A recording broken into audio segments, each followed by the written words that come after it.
Oke, sebelum kita ke isi video, mari kita perkenalkan anggota kelompok 5A01.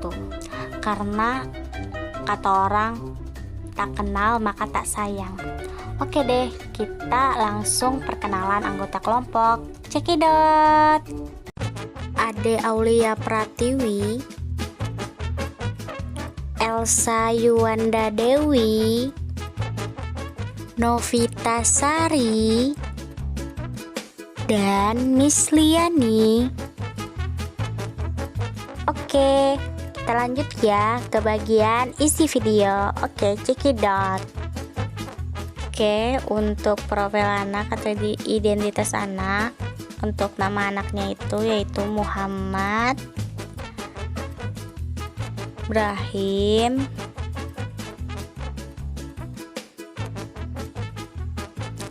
Alfasni.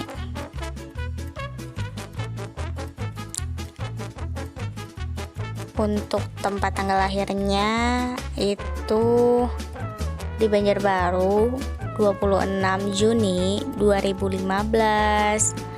Usianya sekarang 4 tahun. Untuk jenis laki-laki, untuk jenis kelamin yakni laki-laki.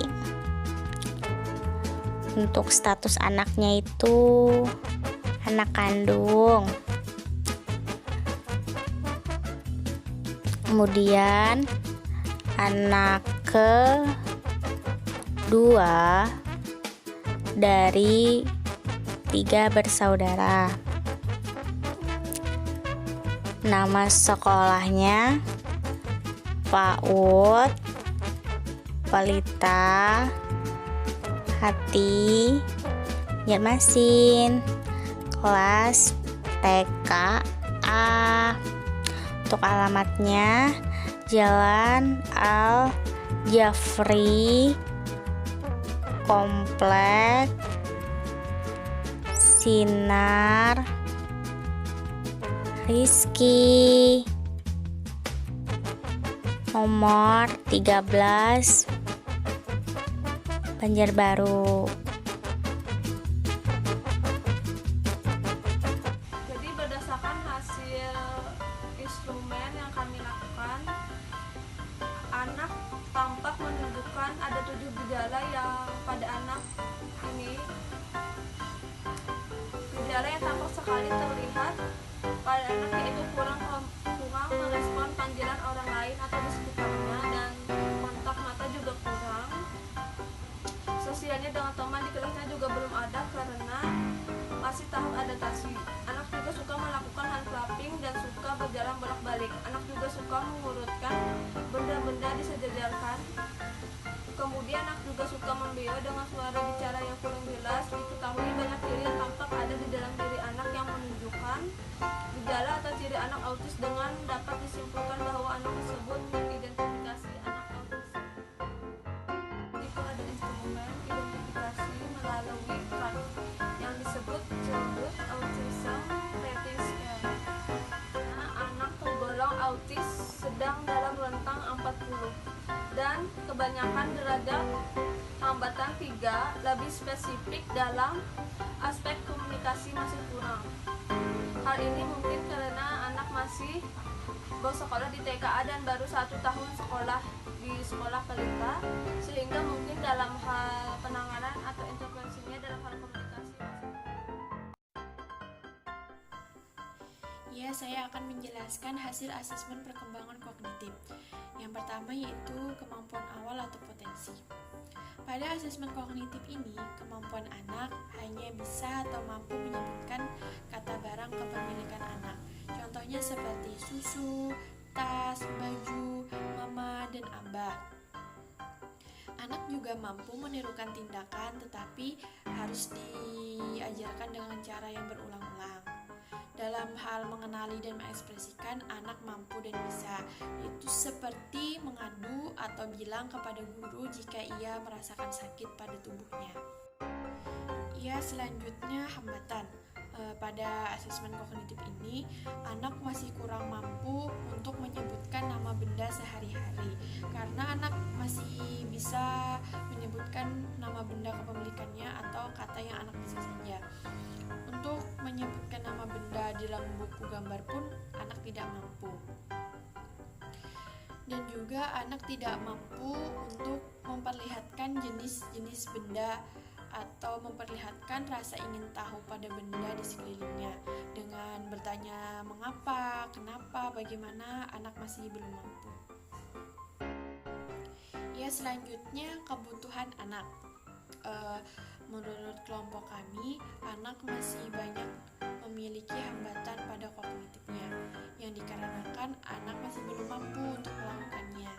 Dan kami menyimpulkan jika anak memiliki kebutuhan pada aspek berhitung, karena menurut kami berhitung itu merupakan langkah atau tahap awal yang harus diajarkan kepada anak, meskipun masih dengan berhitung secara sederhana, misalnya 1-10 atau 1-20. Nah, dengan adanya kebutuhan anak dalam berhitung sederhana ini, nantinya akan berpengaruh terhadap kognitif yang akan meningkatkan daya ingat serta daya fokus anak.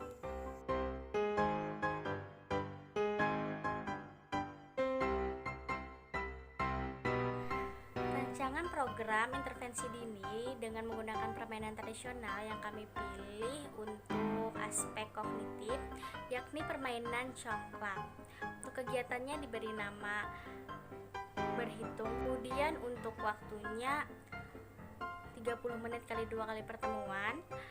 Kemudian untuk kompetensinya, anak mampu berhitung 1-10 dalam kehidupan sehari-hari dengan menggunakan permainan tradisional yakni congklak. Kemudian untuk indikatornya berhitung 1-10. Indikator yang pertama mengenal angka 1-10. Kemudian indikator yang kedua berhitung 1-10. Jadi modifikasi cara bermain yang kami buat dari kelompok kami yakni pada penambahan lagu. Lagunya ini lagu Bangun Pagi, tapi liriknya kami ubah.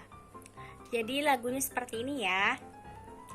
1, 2, 3, 4, 5, 6, 7, 8, 9, 10.